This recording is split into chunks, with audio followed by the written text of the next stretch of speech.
السلام علیکم ناظرین، آپ دیکھتے ہیں کہ ہمیشہ ہم نے کوشش کی کہ ہم اپنے معاشرے کی عکاسی کریں ایک پازیٹیو وے میں۔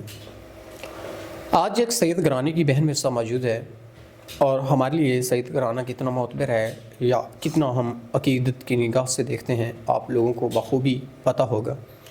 تو آئیے جانتے ہیں اس سیدہ بہن سے ان کے معاملات زندگی۔ السلام علیکم۔ وعلیکم السلام۔ اچھا بہن، مجھے بتائیے گا کہ زندگی کس طرح آپ کو جھنجھوڑ کے رکھا اور کتنی تکالیف برداشت کر کے آپ اپنی زندگی گزار رہی ہیں۔ آپ کا ایک معتبر گھرانے سے تعلق ہے جو ہمارے لیے بڑی عقیدت کی نگاہ سے ہم دیکھتے ہیں سید گرانے کو، تو آپ اپنے معاملات میں کیا کچھ کہنا چاہیں گی؟ میں سید ہوں، میرا تعلق راول پنڈی سے ہے۔ میرے والد نہایت شریف بزرگ تھے، انہوں نے اپنی ساری زندگی اللہ کی عبادت میں گزار دی۔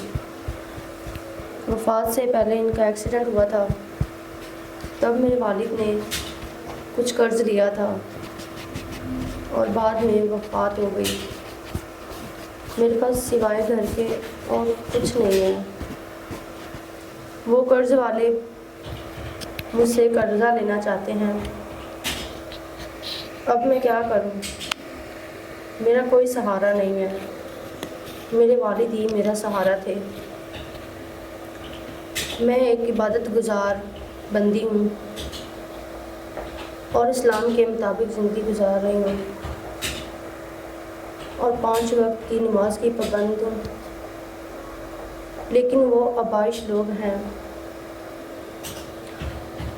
گھر آ کر تنگ کرتے ہیں، زندگی عذاب بنا کر رکھ دی ہے۔ تو اب آپ کیا چاہتی ہیں؟ آپ کو تنگ کرتے ہیں تو اب آپ کیا چاہتی ہیں اپنی زندگی کو آگے مزید سروائیو کرنے کے لیے؟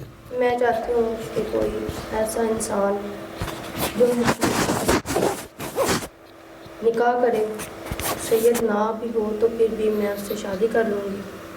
انسان ایسا ہو جو قرض بھی ادا کرے اور عزت سے نکاح بھی کرے۔ ناظرین، پاک گھرانے سے تعلق اس بہن کا سید گھرانے سے اپنے معاملات زندگی کو مشکل ہو جاتا ہے تنہا ایک عورت کو چلانا، اور پھر اتنے پاک گھرانے سے تعلق ہو تو جو کہ آواز سنانا بھی گوارا نہیں کرتے، لیکن مجبوری ہے کہ اب اور کوئی راستہ نہیں تھا تو بہن آئیں۔ تو ہم امید کرتے ہیں کہ ایک انسان جو ان کے والد کا قرض تھا ان پہ وہ ادا کرے اور ان سے نکاح کرے تاکہ ان کی زندگی مزید آسان ہو جائے اور خوشی سے یہ اپنی زندگی جی سکیں اور اپنی عزت کو بھی محفوظ رکھ سکیں۔ تو ہم اسی کے ساتھ اجازت چاہیں گے آپ سے۔ خدا حافظ۔